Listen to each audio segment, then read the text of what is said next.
দেশ আওয়ামী লীগেরও না, দেশ বিএনপিরও না, দেশ কারো বাবার সম্পত্তিও না। দেশে কারফিউ দেওয়া কিন্তু গর্বের বিষয় নয়। হেলিকপ্টার থেকে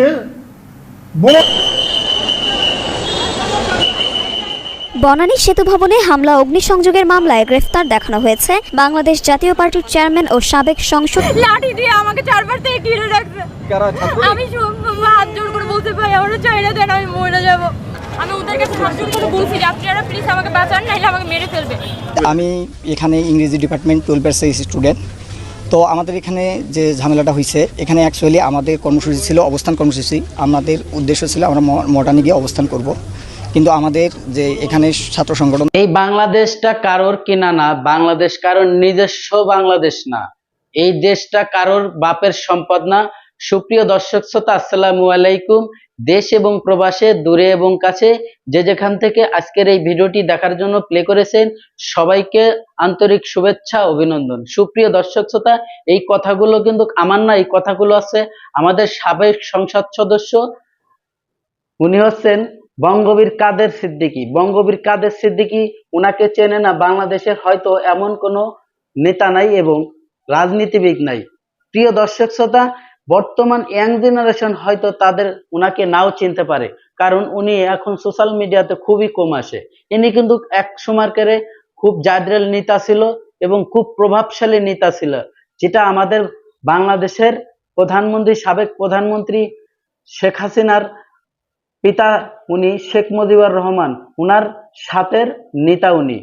তো দর্শক, আমি বেশি কথা আমি এই বিষয়ে বাড়াইতে চাই না। উনি যে কথা বলতে চাইছে, আপনারা শুরু থেকে হয়তো কিছু সংখ্যক ভিডিও দেখেছেন, কিঞ্চিত পরিমাণে। পুরো ভিডিও আপনাদেরকে দেখাবো, উনার ফুল ভিডিও আপনারা আজকে দেখবেন। এবং আজকের এই ভিডিওটি অবশ্যই, আপনি যদি বাংলাদেশের একজন সুনাগরিক হয়ে থাকেন, এই তথ্যগুলো আজকে আপনাদের জানতে হবে এবং জানা উচিত। দর্শক, আপনি একজন নাগরিক হিসেবে কিছু কিছু তথ্য আছে, অবশ্যই আপনার এই তথ্যগুলো জানতে হবে। আমাদের দেশে কিছুদিন আগে, এই যে বর্তমান চলমান অবস্থা, যে সমস্ত কার্যক্রম চলতেছে, বাংলাদেশের যে গতি চলতেছে, আপনার মতামত অবশ্যই এই ভিডিওর কমেন্ট বক্সে কমেন্ট করবেন।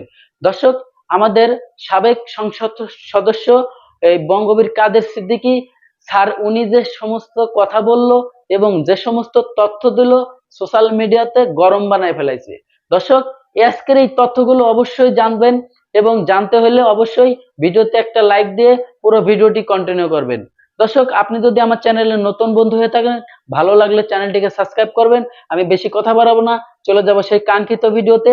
আমাদের সাবেক সংসদ সদস্য বঙ্গবীর সাদেক স্যার কি বলছিল, তো চলুন সেই ভিডিওটি দেখি। দেশ আওয়ামী লীগেরও না, দেশ বিএনপিরও না, দেশ কারো বাবার সম্পত্তিও না। দেশে কারফিউ দেওয়া কিন্তু গর্বের বিষয় নয়। হেলিকপ্টার থেকে বোমা ফেলা, এটা কোনো গণতান্ত্রিক দেশের আচরণ হইতে পারে না। কার বুদ্ধিতে হেলিকপ্টারে উঠানো হয়েছে? বিশেষ করে আওয়ামী লীগ যদি মনে করে দেশটা শুধু আওয়ামী লীগের, বিএনপি যদি মনে করে দেশটা শুধু বিএনপির, তাহলে তারা সবাই ভুল মনে করছেন। দেশ আওয়ামী লীগেরও না, দেশ বিএনপিরও না, দেশ কারো বাবার সম্পত্তিও না। দেশটা দেশের মানুষের। আমি আওয়ামী লীগের বিপক্ষে বলতে আসি নাই, বিএনপির পক্ষে বলতে আসি নাই, আওয়ামী লীগের পক্ষে বলতে আসি। আমি মানুষের পক্ষে বলতে এসেছি, যারা শহীদ হয়েছে তাদের পক্ষে বলতে এসেছি। দেশের মানুষ এইরকম অরাজকতা চায় না। আজকে যেরকম সাধারণ ছাত্ররা রাস্তা নেমেছে, ৭১ মুক্তিযুদ্ধে যার সঙ্গে দেশের কোনো চেতনারই কোনো সম্পর্ক ছিল না, মুক্তিযুদ্ধ কিন্তু তারাই করেছিল, জীবন কিন্তু তারাই দিয়েছিল, একেবারে অতি সাধারণ মানুষ। আমার কাছে কিন্তু সেরকমই মনে হয়েছে। কালকেও আমি রাস্তায় যাদেরকে দেখেছি, একই রকম মনে হয়েছে। যাদের স্বাধীনতা যুদ্ধে বিরাট ভূমিকা থাকার কথা, তারা পালিয়েছিলেন, ঘরে ছিলেন। আজকেও যারা গাড়ি ভাঙছে, অমুক করছে, তমুক করছে, এদের কিন্তু একটা সময় খুঁজে পাওয়া যায় নাই, এবং এদেরকে নিয়ে আমার খুব একটা মাথা ব্যথাও নেই। কিন্তু রাষ্ট্র যারা পরিচালনা করছেন, এত দক্ষ যোগ্য পরিচালকেরা, তারা এমন একটা অবস্থার সৃষ্টি করলেন কেন? দেশে কারফিউ দেওয়া কিন্তু গর্বের বিষয় নয়। যারা সবচেয়ে ব্যর্থ কেমন দেওয়া তারাই কারফিউ দেয় দেশে।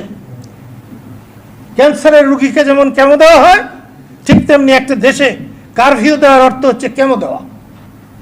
আমি এর নিন্দা করছি। হেলিকপ্টার থেকে বোমা ফেলা এটা কোনো গণতান্ত্রিক দেশের আচরণ হইতে পারে না। সেটা ফুললেও আমি এর বিরোধিতা করতাম। কার বুদ্ধিতে হেলিকপ্টারে উঠানো হয়েছে? ৭১ সালে বঙ্গবন্ধু যখন ৭ই মার্চের ভাষণ দিচ্ছিলেন, তখন সরোয়ার্দী উদ্যানের উপর দিয়ে হেলিকপ্টার উঠছিল। সেই হেলিকপ্টারে বোমা ছিল। আজকে তো তার চেয়ে তো জঘন্য হল। এটা কোনো ভালো কথা নয়। আমি প্রথমেই এই সাংবাদিক সম্মেলনের মধ্য দিয়ে টাঙ্গাইলের এবং সারা দেশের সাংবাদিকদের সাক্ষী রেখে আমি বর্তমান সরকারকে অনুরোধ করব, অনতি বিলম্বে আপনি একটি সর্বদলীয় সম্মেলনের আহ্বান করেন, সবাইকে ডাকেন। শুধু আওয়ামী লীগের 14 দলের বা 14 দল দেশ না, আপনি সবাইকে ডাকেন। সেখানে যারা যারা আছে সেখানে বুদ্ধিজীবীদের ডাকেন, আলেমদেরকে ডাকেন, যাকে খুশি সবাইকে ডাকেন। এই দেশের অস্থিতিশীল পরিবেশ, এটা শান্তি স্থাপনের জন্য যাকে যাকে দরকার তাদেরকে ডেকে আপনি আলোচনা করে দেশের শান্তি স্থাপন করুন। জেদ ধরে থাকবেন না। কোনো রাষ্ট্র কারো জেদে চলতে পারে। সুপ্রিয় দর্শক শ্রোতা, এতক্ষণে আপনারা যে ভিডিও ক্লিপ দেখেছেন, আশা করি হয়তো আপনাদের ভালো লেগেছে। আর যদি ভালো লেগে থাকে অবশ্যই আপনার মূল্যবান মতামত কমেন্ট বক্সে কমেন্ট করে জানাবেন। সুপ্রিয় দর্শক, আজকে আরো অনেকগুলো ভিডিও আপনাদের সাথে শেয়ার করব। আপনারা স্ক্রিনের মধ্যে আপনাদেরকে ইতিমধ্যে দেখাইছি ভিডিও কিছু সংলাপ। দর্শক, কিছু ছোট ছোট কাটপিস করে দেখাইছি, পুরো ভিডিওটি আপনাদের সাথে দেখাবো। দর্শক, আজকের এই ভিডিওতে যারা দেখার জন্য প্লে করেছেন সবাইকে আমি অনুরোধ করব, আপনি যদি বাংলাদেশের একজন সুনাগরিক হয়ে থাকেন অবশ্যই আজকের এই ফুল ভিডিও কন্টিনিউ করবেন, কারণ বিশেষ কিছু তথ্য রয়েছে আজকের এই ভিডিওতে। সুপ্রিয় দর্শক শ্রোতা, আরো একটি চাঞ্চল্যকর তথ্য জানাবো এবং এই ভিডিও দেখাবো। আপনাদেরকে কিছু তথ্য দিতে চাই, কিছু কথা আপনাদের সাথে শেয়ার করতে চাই। সেটা হচ্ছে আমাদের বাংলাদেশের সাবেক সংসদ সদস্য, বিএনপিতে ছিল উনি কিন্তু এখন বর্তমান এই মুহূর্তে আমাদের জাতীয় পার্টির চেয়ারম্যান। তা ওনার নাম হচ্ছে পার্থ স্যার। ওই পার্থ স্যারকে চেনে না বাংলাদেশের এমন কোনো লোক নাই। উনি কিন্তু সংসদে যখন বক্তব্য দেয় সংসদ কাঁপিয়ে ফেলায় এবং হয়তো স্পিকারও অনেক সময় কাঁপে ওনার সংসদ সদস্যে বক্তব্য শুনে। ওনার সেই ভাইরাল বক্তব্য আমরা সবাই শুনছি এবং জানছি, এবং উনি অ্যারেস্ট হলো কি কারণে সেই কথাগুলো আপনাদের সাথে শেয়ার করব। দর্শক, উনি কিন্তু ইতিমধ্যে উনি অ্যারেস্ট হয়েছে এবং ওনার 5 দিন রিমান্ড মঞ্জুর করেছে আদালত। 10 দিন করছিল, এখানে মঞ্জুর করেছে 5 দিন। দর্শক, এই সাবেক উনি কিন্তু একজন ব্যারিস্টার, এই সংসদ সদস্য এবং পার্থ স্যার কিন্তু আমাদের নতুন প্রজন্মের একটি বাতি ছিল কোন এক সময়। উনি কিন্তু এখন বাতিটা আস্তে আস্তে হয়তো নিভু নিভু করে ভাব হয়ে এরকমের পরিবেশ তৈরি হয়ে গেছে, যেহেতু উনি মামলায় চাচ্ছাড়িয়ে উনি এখন জেল হাজতে আছে এবং ওনার রিমান্ড হয়েছে 5 দিন। আদালত 5 দিন রিমান্ড ওনাকে মঞ্জুর করেছে এবং কোন মামলায় কি কারণে ওনার রিমান্ড হইল। দর্শক, ইতিমধ্যে আপনারা যে সোশ্যাল মিডিয়াতে যে সমস্ত ভিডিওগুলো দেখতেছেন, এই ভিডিওগুলো কিন্তু গত কয়েকদিন কারের, যেখানে আমাদের 4 থেকে 5 দিন ইন্টারনেট ছিল না, ইন্টারনেট সুবিধা আমরা পাইনি। তো ইন্টারনেট সুবিধা না পাওয়ার কারণে অনেক ভিডিও আমাদের আপনাদেরকে দেখাইতে পারিনি। তো সেই সমস্ত কিছু কিছু ভিডিও আপনাদের সাথে শেয়ার করব। সেটা হচ্ছে পার্থ স্যারের যে ভিডিও, উনি আছে জ্বালাও পোড়ার মামলায়, বাংলাদেশে যে ভাঙচুর হয়েছে, জ্বালাও পোড়া হয়েছে, সেই মামলায় ওনাকে আমাদের ডিপি পুলিশ হারুনা স্যার ওনাকে মামলা দিয়ে অ্যারেস্ট করেছে। সেই অ্যারেস্টে উনি জেল হাজতে আছে। তো বেশি কথা বলবো না, চলুন সেই ভিডিওটি আমরা দেখি কি হয়েছিল ওনার সাথে। বনানী সেতু ভবনে হামলা অগ্নিসংযোগের মামলায় গ্রেফতার দেখানো হয়েছে বাংলাদেশ জাতীয় পার্টির চেয়ারম্যান ও সাবেক সংসদ সদস্য ব্যারিস্টার আন্দালিব রহমান পার্থকে। মামলার তদন্তকারী কর্মকর্তা ডিবির পরিদর্শক আবু সাইদ তাকে আদালতে হাজির করে 10 দিনের রিমান্ড আবেদন করেন। আবেদনের প্রেক্ষিতে পার্থের 5 দিনের রিমান্ড মঞ্জুর করে আদালত। কোটা সংস্কার আন্দোলনে শিক্ষার্থীদের পক্ষে ফেসবুকে পোস্ট দিয়ে গ্রেফতার হন বাংলাদেশ জাতীয় পার্টির চেয়ারম্যান ব্যারিস্টার আন্দালিব পার্থ। গতকাল রাত 1টার দিকে রাজধানীর গুলশানের বাসা থেকে তাকে গ্রেফতার করা হয়। মরিয়ম মিম, ঢাকা পোস্ট। উপরের নির্দেশ পান মেসেজের মাধ্যমে লন্ডন থেকে যে তুমি এই একটা ঘোষণা দিয়ে দাও, ভাঙচুর করলে কত টাকা, আগুন লাগালে কত টাকা, ছাত্রলীগ মারলে কত টাকা, পুলিশ মারলে কত টাকা। তার ধারাবাহিকতায় নূরে আলম সিদ্দিকী পিঠন তার দোলাভাই আব্দুল আজিজকে দায়িত্ব প্রদান করে। সেই দায়িত্ব প্রদানের প্রেক্ষিতে তারা সেটা ঘোষণা করলেন যে একজন ছাত্রলীগ মারলে 5,000 টাকা, একজন পুলিশ সদস্য মারলে 10,000 টাকা। জামাত শিবির বিএনপির ক্যাডারদের নির্দেশনা প্রদান করে এবং আমাদের কয়েকজন পুলিশ সদস্যকে ঝুলিয়ে তারা হত্যা করেছে। এইটা কি কোনো সভ্য দেশের মানুষের পক্ষে সম্ভব? কারণ তারা এই রাষ্ট্রটাকে ব্যর্থ করতে চায়, অকার্যকর করতে চায় এবং স্বাধীনতার যে স্বপ্নের যে সোনার বাংলা, যে লক্ষ্যে এটাকে গঠন করতে হয় সেটা থেকে তারা মানে পাকিস্তানি কায়দায় আবার নিয়ে যেতে তাদের অপচেষ্টা। যারা ওই 10,000 টাকা আর 1 লাখ টাকা যাই দেন, পুলিশে তো সস্তা না।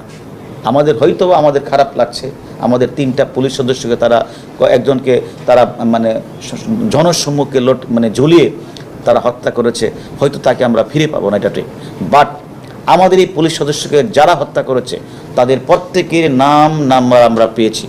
তাদেরকে আমরা আপনাদের কাছে কথা দিচ্ছি, যত দ্রুত সম্ভব তাদেরকে ধরে এনে আমরা আইনের আওতায় দাঁড় করাবই, এটা আমরা আপনাদের সামনে বলছি। এবং আমি মনে করি যে যিনি এখন বলেছেন যে ছাত্রলীগকে মারলে 5,000 টাকা, এই টাকাগুলি কারা বিলি করেছে তাদেরও 5-6 জন আমাদের কাছে অলরেডি, যারা ঢাকা শহরকে বিশৃঙ্খলা করার জন্য, অরাজকতা করার জন্য দায়িত্ব নিয়েছিল। তার মধ্যে সালাউদ্দিন টুকু, সাইফুল ইসলাম নীরব, SM জাহাঙ্গীর এবং আপনাদের এইদিকে হলো রফিকুল ইসলাম মজনু এবং আমিনুল ইসলাম সহ অসংখ্য জামাতের নেতাকর্মী, বিএনপি নেতাকর্মী আমাদের কাছে আছে। আমরা তাদের জিজ্ঞাসাবাদ করছি। তাদের মোবাইল থেকে অনেক মেসেজ পেয়েছি যারা বাহির থেকে তাদেরকে অর্ডার করেছে যে আমরা নতুন কমিটি তোমাদেরকে দিয়েছি, তোমরা যদি সেটা না করো তোমাদের ছুরি ফেলে চলে যেতে হবে, তোমাদের কমিটি থেকে বাদ দেওয়া হবে। তাদের এইভাবে ধমক যে মেসেজে আমরা দেখেছি, যারা সরকারি রাষ্ট্রীয় স্থাপনায় হামলা করেছে, অগ্নিসংযোগ করেছে, পুলিশকে মিটিয়ে হত্যা করেছে, তাদের প্রত্যেককে একে একে আমরা ঘর থেকে ধরে নিয়ে এসে যেহেতু আমরা জানেন আমাদের পুলিশ, আমরা CRPC PRBর মাধ্যমে চলি, আমরা আইনের মধ্যে চলি।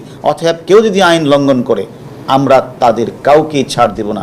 এবং এটাও আপনাদের বলে দিই, কাউকে অহেতুক হয়রানি করা হবে না, এটাও আমরা আপনাদের বলেছি। যদি এরকম কোনো সংবাদ পান কাউকে অহেতুক আমাদের কোনো পুলিশ হয়রানি করছে, ধরে এনে ছেড়ে দিচ্ছে, সেটাও আপনারা আমাদেরকে জানাবেন। আমরা মনে করি যারা এই ঘটনার সাথে সত্যিকারভাবে জড়িত, জামাত শিবির এবং বিএনপি, তাদের নাম আমরা পেয়েছি, আমরা সেই ভিত্তিতে আমরা গ্রেপ্তার করছি। যারা পুলিশকে রাস্তার মধ্যে জ্বলিয়ে হত্যা করেছে তাদের প্রত্যেকেরই নাম নাম্বার আমরা পেয়েছি। আমরা মনে করি যত দ্রুত সম্ভব তাদেরকে গ্রেপ্তার করে আইনের আওতায় এনে আপনাদের জানাবো। তারা যে বিভিন্ন জায়গাগুলিতে ভাঙচুর চালিয়েছে, এটা তো একটা পরিকল্পিত না হলে তারা এত দ্রুত সময়ের মধ্যে এত লোক বাইরে থেকে নিয়ে আসলেন কিভাবে? আর সেখানে তাদের খাবার পৌঁছে দেওয়া, পানি পৌঁছে দেওয়া, অস্ত্র পৌঁছে দেওয়া, লাঠি পৌঁছে দেওয়া এবং তাদের কাছে রসদ পৌঁছে দেওয়া, এই কাজটি এই ঢাকা শহর থেকেই কিছু উঠতি বয়সী ব্যবসায়ী, জামাতপন্থী ব্যবসায়ী, বিএনপি ব্যবসায়ীরা দিয়েছে। তাদের নাম নাম্বার পেয়েছে, অনেককে আমরা গ্রেপ্তার করেছি।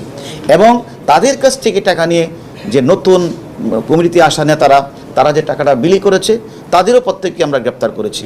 এবং তারা যাদেরকে মাঠ লেভেলে টাকাটা বিলি করেছে, অস্ত্র সাপ্লাই দিয়েছে, তাদেরও আমরা গ্রেপ্তার করেছি। আমরা তাদের কাছ থেকে সকল তথ্যই পেয়েছি। এখন আমাদের কাজটি হচ্ছে যারা এই ঘটনার সাথে জড়িত হয়েছে, যারা অর্থ বিনিয়োগ করেছে, যারা খাবার রসদ সাপ্লাই দিয়েছে, যারা টাকা বিনিয়োগ করে তারা পানি কিনে দিয়েছে, খাবার কিনে দিয়েছে, খিচুড়ি বিলি করেছে, প্রিয় দর্শক, ধৈর্য সহকারে যারা আমার এই ভিডিও ক্লিপটা দেখেছেন আর হয়তোবা আপনাদের ভালো লেগেছে, আর যদি ভালো লেগে থাকে অবশ্যই আপনার মূল্যবান মতামত কমেন্ট বক্সে কমেন্ট করে জানাবেন, এবং ভিডিওটি যদি ভালো লাগে, চ্যানেলটিকে যদি সাবস্ক্রাইব করতে মন চায় অবশ্যই সাবস্ক্রাইব করে রাখবেন পরবর্তী ভিডিও পাওয়ার জন্য। দর্শক, আজকের মতো ভিডিও থেকে বিদায় নেব। সবাই ভালো থাকবেন, সুস্থ থাকবেন। আল্লাহ হাফেজ।